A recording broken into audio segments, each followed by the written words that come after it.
আসসালামু আলাইকুম বন্ধুরা, কেমন আছো সবাই? আশা করি আল্লাহর রহমতে অনেক অনেক ভালো আছো। আমি একদমই ভালো নাই, কয়দিন হলো খুবই অসুস্থ। ডাক্তারের কাছে যাইতে আস্তে আস্তে অবস্থা খারাপ। তো আজকে বেশি কিছু করব না। সকালে একটু ডিম ভাজি করলাম, রাতে ভাত ছিল ফ্রিজে, একটু ভাত গরম করছি। আর সকালে অন্য কিছু করলাম না। এরপর ছেলেকে স্কুলে নিয়ে যাইতে হবে।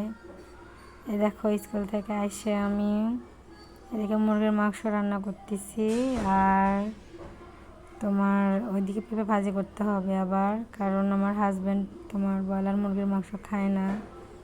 তো ভাত মুরগির মাংস একদিকে বসাই দিছি, দিয়ে এদিকে আমি পেঁপে টেপে কেটে নিলাম, নিয়ে এখন পেঁপে ভাজি করতে হবে। এই দেখো, আমার পেঁপে ভাজি মোটামুটি শেষের দিকে।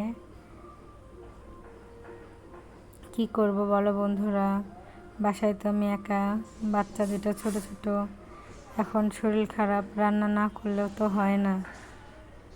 কারণ কি বলবো, উঠতেই মন চাচ্ছে না। আর আমার তো জীবনে কি আছে, তরকারি খাওয়া যাবে না, ডাক্তার একদম একবারে নিষেধ করে দিছে। তো কচু ছিল তোমার, এগুলো রাখছিলাম আমি আমার বড় ননদের বাড়ি থেকে পাঠিয়ে দিছি এর আগে। তো অনেকগুলো তরকারি রান্না করে খাইছিলাম, আর একটু ছিল। তো মনে করলাম যে কিছু তো খাইতে ইচ্ছা করতেছে না, তো একটু ভর্তা বানাই। তো এইগুলো সিদ্ধ করে নিয়ে রাখছিলাম আগে, আমি ভর্তা বানাচ্ছি। দেখো, আমার বাসার চারিদিকে তেমন একটা আলো আসে না, যেটুকু আসতো সেইটুকু এখন বন্ধ হয়ে যাবে, কারণ অন্য বাসার কাজ হচ্ছে। লাইট জ্বালাই রাখছি, লাইটের আলো পড়ছে হাতে, এই জন্য বোঝা যাচ্ছে হাত, মানে কচুগুলো ভালো দেখা যাচ্ছে না আর কি।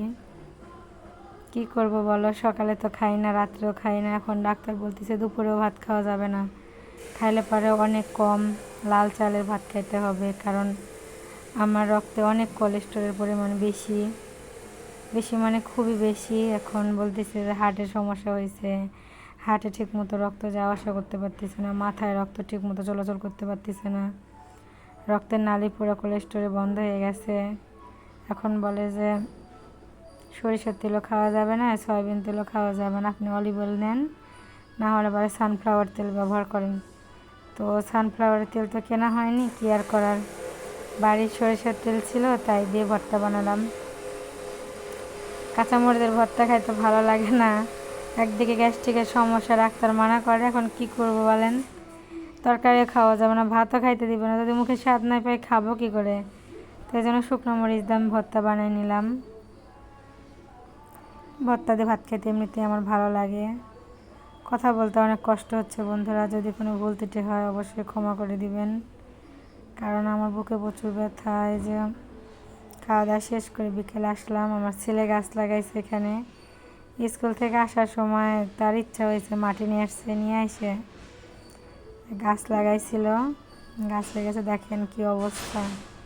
এমনিতে তো শরীর খারাপ বন্ধুরা, আর বিল্ডিংয়ের কাজ হচ্ছে বাসার সাথে, এত শব্দ, মাথা পোড়া, মানে শেষ হয়ে যাচ্ছে, এমনি মাথা ঘোরা, মাথা ব্যথা, আর এদের শব্দে আমার অবস্থা খুবই খারাপ। ঠিক আছে, ভালো থাকবে সবাই।